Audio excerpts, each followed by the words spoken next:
Senator Bato, narinig niyo po ako? Yes, hello. Ayan. Yes. Congratulations po. Third place po kayo dito sa ating partial unofficial count. Ano pong reaksyon niyo?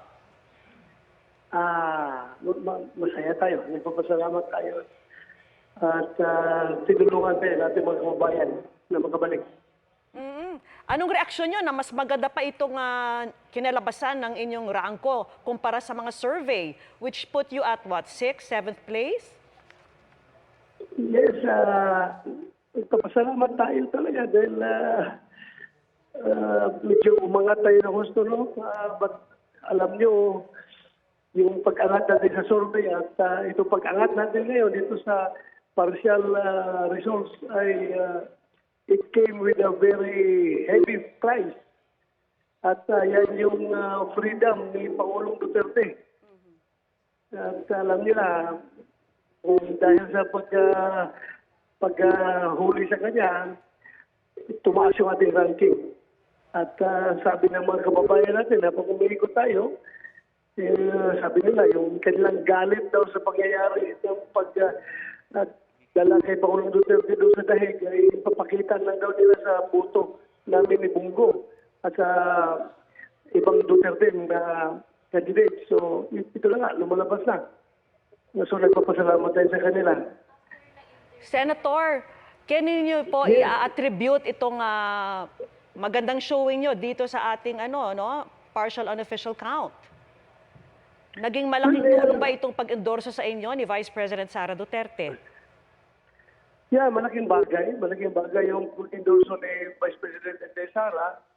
At napakalaking endorsement doon talaga. Yung sabi ko nga, yung pagdala kay Pangulong Duterte doon sa dahig, yun talaga ang nagbigay ng motivation ng ating mga supporter na bumoto sa atin dahil sa pangyayari. Dahil galit sila sa pangyayari.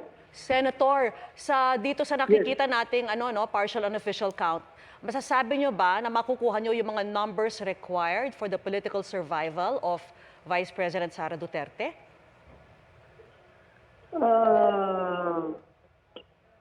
It's hard to tell this early, no? Di pa naman natin nakakausap yung mga tao na yan, yung mga nandiyan ngayon sa Magic 12 na mataas yung probability na sila na talaga mananalo. But then again, naniniwala pa rin tayo sa wisdom, yung decision-making, yung fairness ng mga senador. Dahil alam natin, senadors ay we call ourselves as 24 independent republics na hindi pwedeng diktahan, hindi pwedeng ma-influensya pagdating sa decision making. Senator Bato, kailan niyo huling nakausap si Vice President Sara Duterte? Last night lang, doon sa last rally namin na ginawa doon sa Digos City, Davao del Sur. Doon magkasama kami doon nag-rally kami doon. Maaari niyo bang i-share sa amin yung pinag-usapan niyo po? Mukhang hindi ata Baka magalit yun, huwag na. O sige. Pero ngayon ho, di ba, re-electionist po kayo.